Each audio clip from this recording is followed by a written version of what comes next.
Mortgage ಬಗ್ಗೆ ನಿಮ್ಮ ಸಂದೇಹಗಳಿಗೆ ಇಲ್ಲಿದೆ ಉತ್ತರ. ಪರ್ಸನಲ್ ಫೈನಾನ್ಸ್ಗೆ ಸಂಬಂಧಿಸಿದ ಪ್ರಶ್ನೆಗಳಿಗೆ ಕ್ಷಣದಲ್ಲೇ ಪರಿಹಾರ. ಮನಿ9 ಆಪ್ ಮೂಲಕ ನಿಮ್ಮ ಪ್ರಶ್ನೆಗಳಿಗೆ ಉತ್ತರ ಕಂಡುಕೊಳ್ಳಿ. ನಿಮ್ಮ ಪ್ರಶ್ನೆಗಳನ್ನ ತಜ್ಞರ ಜೊತೆ ನೇರವಾಗಿ ಕೇಳಿ. ಹಲೋ ಮನಿ9 ಅಲ್ಲಿ ನಿಮ್ಮ ಪ್ರಶ್ನೆಗಳನ್ನ ಕೇಳಿ. ಈಗಲೇ ಡೌನ್ಲೋಡ್ ಮಾಡಿ ಮನಿ9 ಆಪ್. Download now.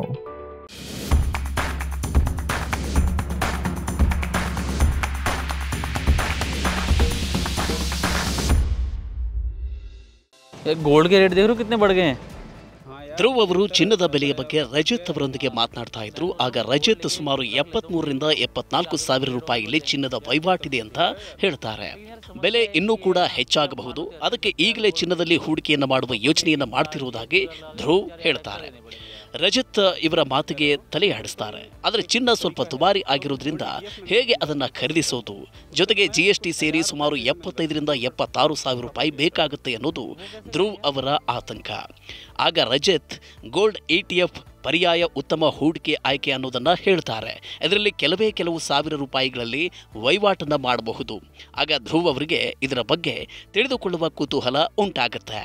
ಚಿನ್ನ ಅನ್ನೋದು ಸದಾ ಕಾಲಕ್ಕೂ ಅನ್ವಯವಾಗೋ ಹೂಡಿಕೆ. ಅದರ ಬೇಡಿಕೆ ಶಾಶ್ವತ, ಜೊತೆಗೆ ನಿರ್ದಿಷ್ಟವಾಗಿ ಬೆಲೆ ಏರಿಕೆ ಆಗೋದ್ರಿಂದ ಭವಿಷ್ಯದಲ್ಲಿ ಇನ್ನಷ್ಟು ಬೆಲೆ ಹೆಚ್ಚಾಗಬಹುದು ಅನ್ನೋ ಕಾರಣಕ್ಕಾಗಿ ಹೆಚ್ಚಿನ ಹೂಡಿಕೆದಾರರನ್ನ ಸೆಳೆಯುತ್ತೆ. ಮಧ್ಯಪ್ರಾಚ್ಯದಲ್ಲಿ ಪರಿಸ್ಥಿತಿ, ಭೌಗೋಳಿಕ ರಾಜಕೀಯ ಅಸ್ಥಿರತೆಗಳು ಹೆಚ್ಚಾಗಿರೋದ್ರಿಂದ ಇಂಧನ ಹಣದುಬ್ಬರ ಇನ್ನೂ ಹೆಚ್ಚಾಗುವ ಸಾಧ್ಯತೆ ಇದೆ.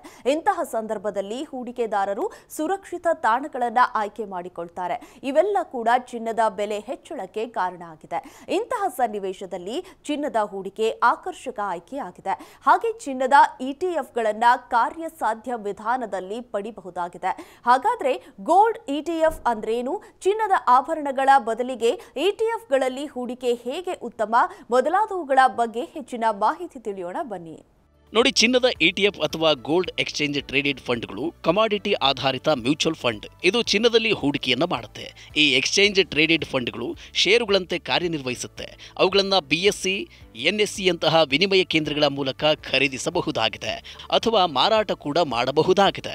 ಗೋಲ್ಡ್ ETF ನಿಮ್ಮ ಡಿಮ್ಯಾಟ್ ಖಾತೆಗೆ ಡಿಮಟೀರಿಯಲೈಸ್ಡ್ ರೂಪದಲ್ಲಿ ಕ್ರೆಡಿಟ್ ಆಗುತ್ತೆ. ನೀವು ಭೌತಿಕವಾಗಿ ಚಿನ್ನವನ್ನು ಖರೀದಿಸುವ ಅಗತ್ಯ ಇರಲ್ಲ. ಆದಾಗ್ಯೂ ಅದರ ಬೆಲೆಯು ಮಾರುಕಟ್ಟೆ ಬೆಲೆಯನ್ನು ಆಧರಿಸಿರುತ್ತೆ. ಒಬ್ಬ ವ್ಯಕ್ತಿ ಕೇವಲ 1 ಯೂನಿಟ್ ಗೋಲ್ಡ್ ETF ಕೂಡ ಖರೀದಿಸಬಹುದು. ಇದು 99.5% ಶುದ್ಧತೆಯ 1 ಗ್ರಾಂ ಚಿನ್ನಕ್ಕೆ ಸಮ.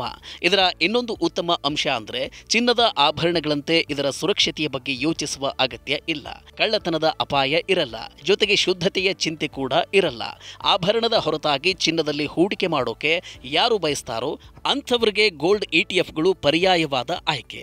ಅಲ್ಲದೆ ಸಾವರಿನ್ ಗೋಲ್ಡ್ ಬಾಂಡ್ ರೀತಿಯಲ್ಲಿ ಇದರಲ್ಲಿ ಯಾವುದೇ ಲಾಕ್ ಇನ್ ಪೀರಿಯಡ್ ಕೂಡ ಇರಲ್ಲ.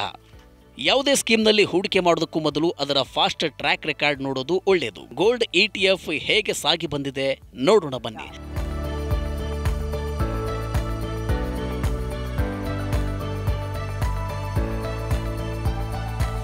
ಏಸ್ ಮ್ಯೂಚುವಲ್ ಫಂಡ್ನ ದತ್ತಾಂಶದ ಪ್ರಕಾರ 2024ರ ಏಪ್ರಿಲ್ 23ರಂದು ಪ್ರಮುಖವಾದ ಗೋಲ್ಡ್ ETF ಸ್ಕೀಮ್ಗಳು ಕಳೆದ 5 ವರ್ಷಗಳಲ್ಲಿ ಸರಾಸರಿ 16.73% ರಿಟರ್ನ್ಸ್ ಅನ್ನು ಕೊಟ್ಟಿವೆ.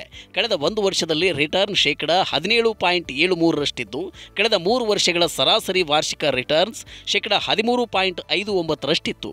ಈ ಸ್ಕೀಮ್ಗಳು ಶುದ್ಧ ಚಿನ್ನದಲ್ಲಿ ಹೂಡಿಕೆಯನ್ನು ಮಾಡೋದ್ರಿಂದ ಅವುಗಳ ವಾರ್ಷಿಕ ರಿಟರ್ನ್ ಹೆಚ್ಚು ವ್ಯತ್ಯಾಸ ಆಗಲ್ಲ. ಹಾಗಾದರೆ ಚಿನ್ನದ ಬೆಲೆ ಹೀಗೆ ಏರಿಕೆ ಆಗ್ತಾ ಹೋಗುತ್ತಾ? ಮಾರ್ನಿಂಗ್ ಸ್ಟಾರ್ ಇನ್ವೆಸ್ಟ್ಮೆಂಟ್ನ ಸಂಶೋಧನಾ ವಿಶ್ಲೇಷಕರಾದ ಮೆಲ್ವಿನ್ ಸಾಂಥಾರಿಟಾ ಅವರು ಏನು ಹೇಳ್ತಾರೆ ಕೇಳೋಣ. ಅವರ ಪ್ರಕಾರ ಮಧ್ಯಪ್ರಾಚ್ಯದಲ್ಲಿನ ಸಂಘರ್ಷಗಳು, ಅಮೆರಿಕದ ಹಣದುಬ್ಬರ ದರ, ಫೆಡರಲ್ ಟಾರ್ಗೆಟ್ಗಿಂತ ಹೆಚ್ಚಿರುವುದು ಮೊದಲಾದ ಕಾರಣಗಳಿಂದಾಗಿ ಹಣದುಬ್ಬರದ ವಿರುದ್ಧ ಚಿನ್ನ ಉತ್ತಮ ಹೂಡಿಕೆಯ ಆಯ್ಕೆಯಾಗಲಿದೆ ಅನ್ನೋದು ಅವರ ಅಭಿಪ್ರಾಯ. ಮುಂದಿನ ಪ್ರಶ್ನೆ, ಧ್ರುವ್ ಅವರ ಪೋರ್ಟ್ಫೋಲಿಯೋದ ಎಷ್ಟು ಭಾಗವನ್ನ ಚಿನ್ನಕ್ಕೆ ಮೀಸಲಿಡಬಹುದು? ಹೂಡಿಕೆಯ ಬೇಸಿಕ್ ರೂಲ್ ಅಂದ್ರೆ ಎಲ್ಲ ಹಣವನ್ನ ಒಂದೆಡೆ ಹಾಕಬೇಡಿ. ಹೇಗೆ ನಿಮ್ಮ ಆಹಾರದ ಬುಟ್ಟಿಯಲ್ಲಿ ಬೇರೆ ಬೇರೆ ಆಹಾರ ಪದಾರ್ಥಗಳಿರುತ್ತೋ ಅದೇ ರೀತಿ ನಿಮ್ಮ ಪೋರ್ಟ್ಫೋಲಿಯೋ ಕೂಡ ವೈವಿಧ್ಯಮಯವಾಗಿರಬೇಕು. ನೀವು ಬೇರೆ ಬೇರೆ ಅಸೆಟ್ ಕ್ಲಾಸ್ಗಳಲ್ಲಿ ಹೂಡಿಕೆ ಮಾಡಬೇಕು. ಈಕ್ವಿಟಿ, ಗೋಲ್ಡ್, ಡೆಟ್ ಹೀಗೆ ಡೈವರ್ಸಿಫೈ ಮಾಡಿದ್ರೆ ಇದು ನಿಮ್ಮ ರಿಸ್ಕ್ ಕಡಿಮೆ ಮಾಡುತ್ತೆ. ನಿಮ್ಮ ಪೋರ್ಟ್ಫೋಲಿಯೋದ 10% ಚಿನ್ನ ಇರಲಿ ಅನ್ನೋದು ಹಣಕಾಸು ತಜ್ಞರ ಸಲಹೆ. ಚಿನ್ನ ಯಾವಾಗಲೂ ಉತ್ತಮವಾದ ರಿಟರ್ನ್ಸ್ ಕೊಡುತ್ತೆ ಅಂತೇನೂ ಇಲ್ಲ. ಪ್ರತಿ ಹೂಡಿಕೆ ರೀತಿ ಚಿನ್ನದ ದರಕ್ಕೂ ಒಂದು ಸೈಕಲ್ ಇರುತ್ತೆ. ಸಾಮಾನ್ಯವಾಗಿ ಯುದ್ಧ ಅಥವಾ ಇನ್ಯಾವುದೇ ಸಂಘರ್ಷಗಳಂತಹ ಜಾಗತಿಕ ಅನಿಶ್ಚಿತತೆ ಇದ್ದಾಗ ಚಿನ್ನದ ಬೆಲೆ ಏರಿಕೆಯಾಗುತ್ತೆ. ದೀರ್ಘಾವಧಿಯಲ್ಲಿ ಚಿನ್ನ ಉತ್ತಮವಾದ ರಿಟರ್ನ್ಸ್ ಅನ್ನು ಕೊಡಬಲ್ಲದು.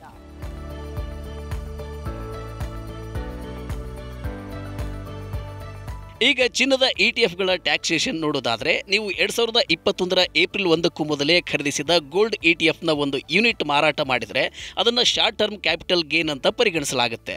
ನಿಮ್ಮ ಹೋಲ್ಡಿಂಗ್ ಅವಧಿ ಏನೇ ಇರಲಿ ಅದು ಅಲ್ಪಾವಧಿ ಅಂತಾನೆ ಪರಿಗಣಿಸಲ್ಪಡುವುದು. ಅಂದರೆ ಇದರ ಮಾರಾಟದಿಂದ ನಿಮ್ಮ ಗಳಿಕೆ ಎಷ್ಟೇ ಇರಲಿ ಅದನ್ನು ನಿಮ್ಮ ಆದಾಯಕ್ಕೆ ಸೇರಿಸಿ ನಿಮ್ಮ ಟ್ಯಾಕ್ಸ್ ಸ್ಲ್ಯಾಬ್ ರೀತಿಯಲ್ಲಿಯೇ ತೆರಿಗೆಯನ್ನು ವಿಧಿಸಲ್ಪಡಲಾಗುತ್ತೆ. ಚಿನ್ನದಲ್ಲಿ ಹೂಡಿಕೆಗೆ ಗೋಲ್ಡ್ ETF ಉತ್ತಮ ಆಯ್ಕೆ. ಧ್ರುವವರು ತಮ್ಮ ಪೋರ್ಟ್ಫೋಲಿಯೋದ 10% ಚಿನ್ನಕ್ಕೆ ಮೀಸಲಿಡಬಹುದು.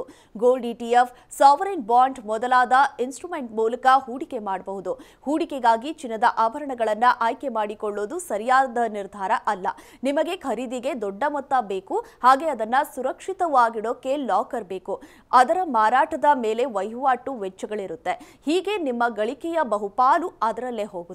ಇದರಿಂದ ನಿಮಗೆ ಸಿಗೋ ಲಾಭದ ಮೊತ್ತ ಕಡಿಮೆಯಾಗುತ್ತೆ. ಓಕೆ, ಮ್ಯೂಚುವಲ್ ಫಂಡ್, ಇನ್ಶೂರೆನ್ಸ್ ಹಾಗೂ ಪರ್ಸನಲ್ ಫಿನಾನ್ಸ್ಗೆ ಸಂಬಂಧಿಸಿದ ನಿಮ್ಮ ಎಲ್ಲ ಪ್ರಶ್ನೆಗಳಿಗೆ ತಜ್ಞರಿಂದ ಉತ್ತರ ಹಾಗೂ ಸಲಹೆ ಪಡೆದುಕೊಳ್ಳಲು ಈಗಲೇ ಡೌನ್ಲೋಡ್ ಮಾಡಿ Money9 ಆಪ್. Thank you.